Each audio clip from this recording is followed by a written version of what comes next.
Hello all and welcome to Study Adda. So this is Vaibhav Shukla and today we are going to talk about the question paper of CLAT 2010.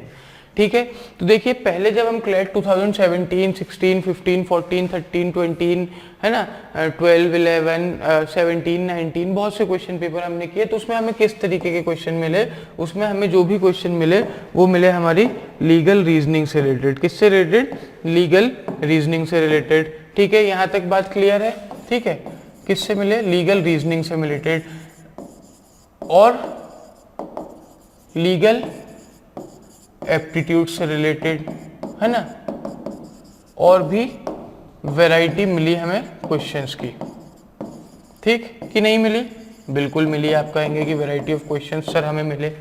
ठीक है, तो देखिए पहले जब हम question solve करते थे तो हमें क्या दिया रहता था? हमें एक प्रिंसिपल दिया रहता था। ठीक है, उसे हम अपने फैक्ट्स पे अप्लाई करते थे, है ना, और फैक्ट्स पे अप्लाई करके हम एक आंसर कंक्लूजन के तौर पे निकालते थे। ठीक है, प्रिंसिपल को अप्लाई करते थे फैक्ट पे और कंक्लूजन जो हमारा निकलता था, तो बेस्ट कंक्लूजन जो हमारा रहता था वो ऑप्शन में से हम आंसर के तौर पे निकाल लेते थे। अब अभी ये जो क्लैट 2010 का क्वेश्चन पेपर है ना, इसमें बहुत ज़्यादा एप्टीट्यूड बेस्ड क्वेश्चन है। ऐसा नहीं है कि प्रिंसिपल बेस्ड नहीं है, प्रिंसिपल बेस्ड भी है, पर एप्टीट्यूड बेस्ड ज़्यादा है। कैसे हैं? एप्टीट्यूड बेस्ड, ठीक है, आर मोर इन नंबर। ठीक है, एप्टीट्यूड बेस्ड क्वेश्चन ज्यादा है। तो जब हम बात करेंगे, ठीक है, तो देखिए अब मुझे नहीं लगता कि हम, क्योंकि हम सारे तरीके के क्वेश्चन सॉल्व कर चुके हैं, तो मुझे नहीं लगता कि आपको किसी भी चीज में कोई भी डिफिकल्टी आनी चाहिए। ठीक है, किसी भी चीज में कोई भी डिफिकल्टी आपको नहीं आनी चाहिए। क्यों नहीं आएगी? क्योंकि जो आपका हार्ड वर्क है वो डिफिकल्टी से ज्यादा लेवल का है। ठीक है, और बस हमें कुछ नहीं करना है, हमें हमारे इस हार्ड वर्क को इंक्रीज करना है, तो ये जो डिफिकल्टी लेवल है ना, ये अपने आप डिक्रीज होता जाएगा। ठीक है, और चलिए, तो एप्टीट्यूड बेस्ड क्वेश्चन में भी अगर आपको कोई दिक्कत आ रही हो तो हम अभी सॉल्व कर लेते हैं। ठीक है, चलिए, इतनी सी बात है। ये दोनों देखिए बराबरी पे आएंगे। ठीक, और कोई दिक्कत नहीं होगी, कोई परेशानी नहीं होगी, सारी चीजें अपने आप सॉल्व हो जाएंगी। ठीक है, चलिए, तो एक क्वेश्चन देख लेते हैं। पहला क्वेश्चन क्या कह रहा है कि the manager of waqf is known as. जो मैनेजर होता है वक्फ का, वो क्या होता है? तो देखिए वक्फ क्या होता है, वक्फ के बारे में आपको पता है। वक्फ होता क्या है? वक्फ एक तरीके का बोर्ड होता है। ठीक है, अब ये बोर्ड मतलब कौन सा बोर्ड आप पूछेंगे, तो वक्फ बोर्ड वो बोर्ड होता है जो मुस्लिम कम्युनिटी के कुछ पर्सनल लॉज के साथ डील करता है। कौन सी कम्युनिटी के? मुस्लिम कम्युनिटी के। ठीक है, तो वक्फ बोर्ड किससे रिलेटेड होता है? मुस्लिम कम्युनिटी से। ठीक है, तो जब, अब ये चीज बस याद रखिए ना, ये एक, अब जब आप लॉ कॉलेज में जाएंगे और under the heading of family law आप मुस्लिम पर्सनल लॉज पढ़ेंगे ना, तब आपको पता चलेगा कि ये क्या होते हैं। ठीक है, समझ रहे हैं बात को? चलिए, तो मुस्लिम कम्युनिटी के से रिलेटेड होता है वक्फ बोर्ड, और मैनेजर ऑफ वक्फ को क्या बोला जाता है, ये यहाँ पे हमसे पूछा गया है। तो अगर ऐसा कभी भी क्वेश्चन आए तो बिल्कुल इसको कंटेस्ट कर लीजिए, बिल्कुल याद कर लीजिए कि मैनेजर ऑफ वक्फ को कहा जाता है मुतावली। क्या कहा जाता है? मुतावली कहा जाता है। ठीक है, तो मैनेजर ऑफ वक्फ का मतलब होता है मुतावली। ठीक, चलिए, ठीक, अब नेक्स्ट क्वेश्चन है आपका इप्सो फैक्टो। इप्सो फैक्टो का मतलब क्या होता है? ठीक है, तो देखिए अगर कोई सोर्स है ना, और वो सोर्स ने आपको बताया कि यहाँ पे आज ड्रग डीलिंग होने वाली है। ठीक है, और उसी ने ये भी बताया कि वो ड्रग डीलिंग में इन्वॉल्व कौन लोग हैं। ठीक है, हु आर इन्वॉल्व्ड। तो ये चीज जो है और ये दूसरी चीज जो, ये दोनों इप्सो फैक्टो है। कैसी? By the same source. ठीक है, पुलिस को ये पता कहां से चली है? By the same source. तो क्या मतलब होगा इप्सो फैक्टो का? इप्सो फैक्टो का मतलब होगा बाय दी सेम सोर्स। ठीक है, समझ गए यहां तक? चलिए आगे बढ़ते हैं। ठीक है, तो क्वेश्चन नंबर 3 तक हम आ गए थे। क्वेश्चन नंबर 3 में, क्वेश्चन नंबर 3 क्या कह रहा है? क्वेश्चन नंबर 3 कह रहा है कि रिक्वाइजिशन का मतलब क्या होता है? रिक्वाइजिशन का मतलब क्या होता है? ठीक है, चलिए, तो 4 ऑप्शन दिए हुए हैं हमारे पास। पहला कह रहा है कि भैया परमानेंट ट्रांसफर ऑफ दी, ठीक, सेल ऑफ दी प्रॉपर्टी। ठीक है, और दूसरा बोल रहा है सुपरविजन ऑफ प्रॉपर्टी, तीसरा बोल रहा है taking control of property temporary और टेकिंग पोजीशन परमानेंटली। ठीक है, 4 चीजों की बात हो रही है यहाँ पे। अब 4 चीजों में हमें देखना कि कौन सा सही है। तो देखिए रिक्वेजिशन का मतलब क्या होता है, जब आप किसी प्रॉपर्टी की पोजीशन लेते हैं टेम्पररी, ठीक है, टेम्पररी पर्पस के लिए आप अगर पोजीशन लेते हैं किसी प्रॉपर्टी की तो उससे कहते हैं हम रिक्वेजिशन। ठीक, क्या कहते हैं? रिक्वेजिशन। ठीक, समझ गए?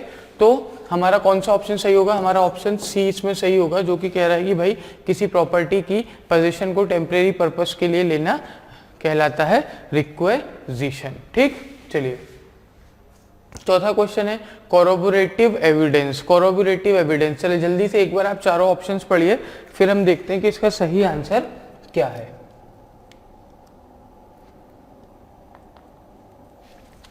ठीक है, पढ़ लिया आपने चारों एविडेंस। तो पहला बोल रहा है main evidence in a case, ठीक है, किसी केस का मेन एविडेंस।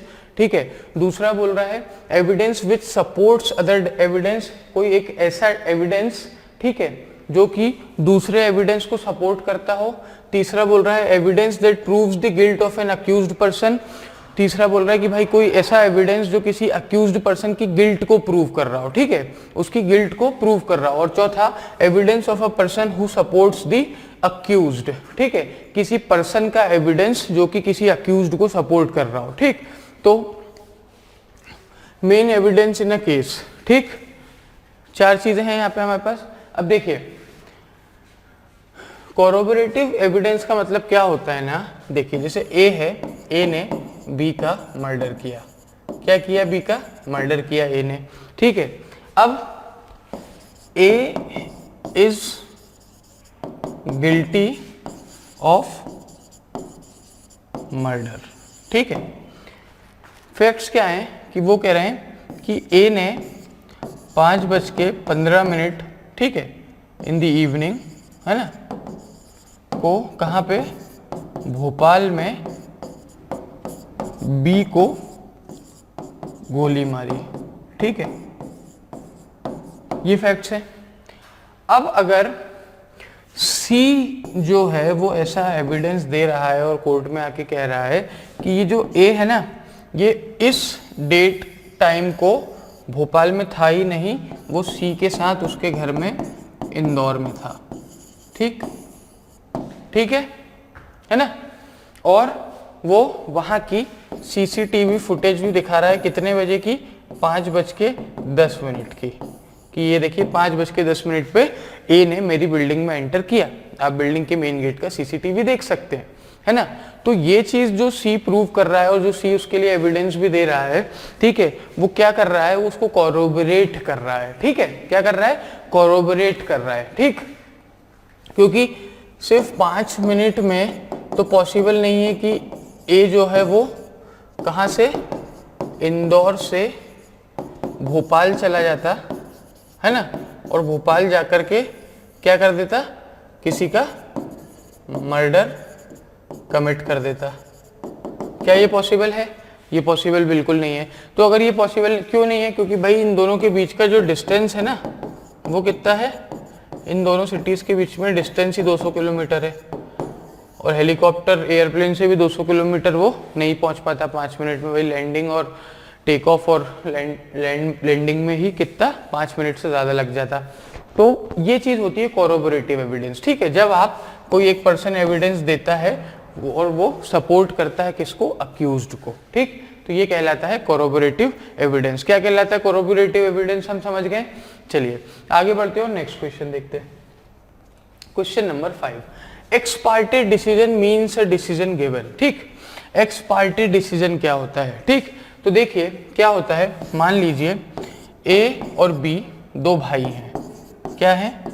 2 भाई हैं, है ना, और इनकी जो एंसेस्ट्रल प्रॉपर्टी है, मान लीजिए क्या है? एंसेस्ट्रल प्रॉपर्टी है, ठीक है, और वो प्रॉपर्टी कैसी है? वो प्रॉपर्टी डिस्प्यूटेड है, ठीक, ए और बी 2 भाई हैं, उनकी एंसेस्ट्रल प्रॉपर्टी है, वो भी डिस्प्यूटेड है, ठीक है।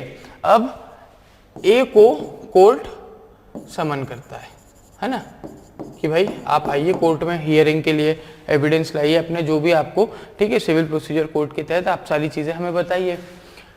ए को कोर्ट एक बार बुलाता है, 2 बार बुलाता है, 3 बार बुलाता है, 4 बार बुलाता है, पर a does not reaches the court. ठीक, ए कोर्ट नहीं जाता है, ए कोर्ट में अपनी प्रेजेंस नहीं लगाता है, तो क्या होता है कि कोर्ट क्या करता है, कोर्ट गिव्स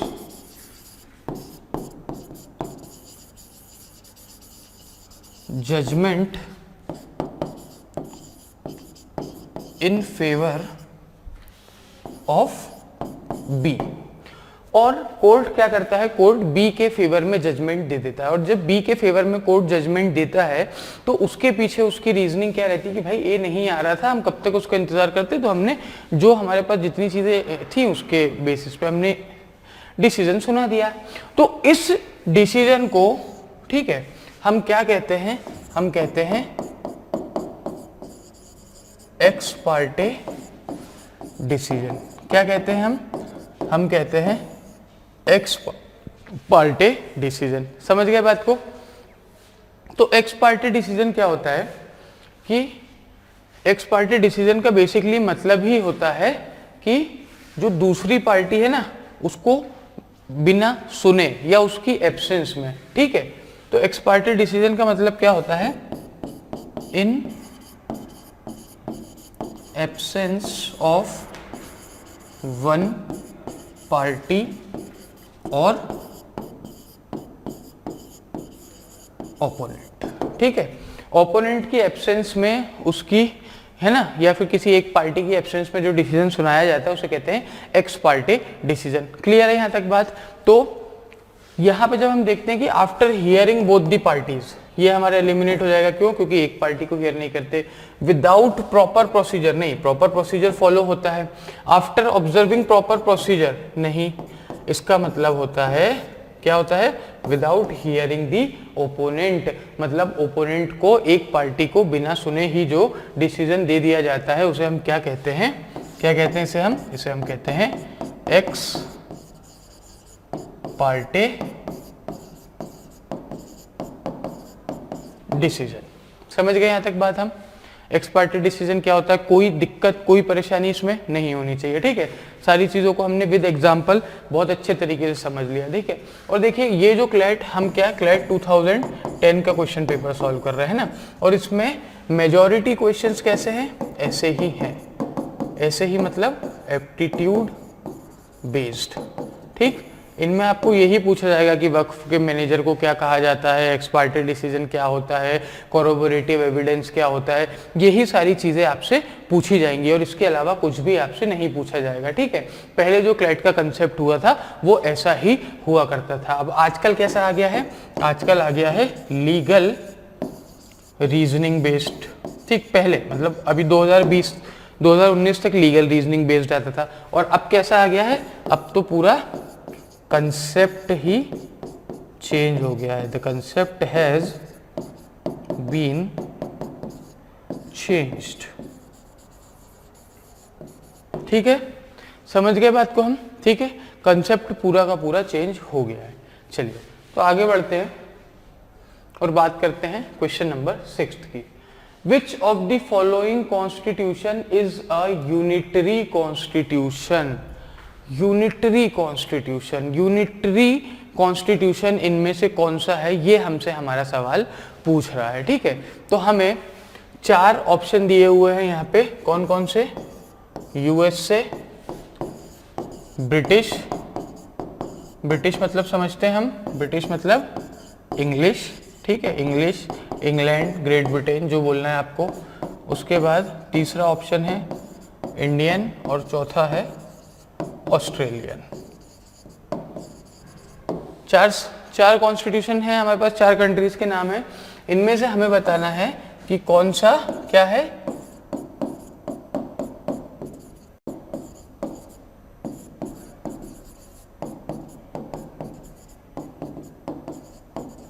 यूनिटरी कॉन्स्टिट्यूशन है। ठीक, क्लियर है बात? ठीक है, चलिए तो आगे बात करते हैं और इन चारों के बारे में समझते हैं कि इनमें से कौन सा यूनिटरी कॉन्स्टिट्यूशन है। ठीक है।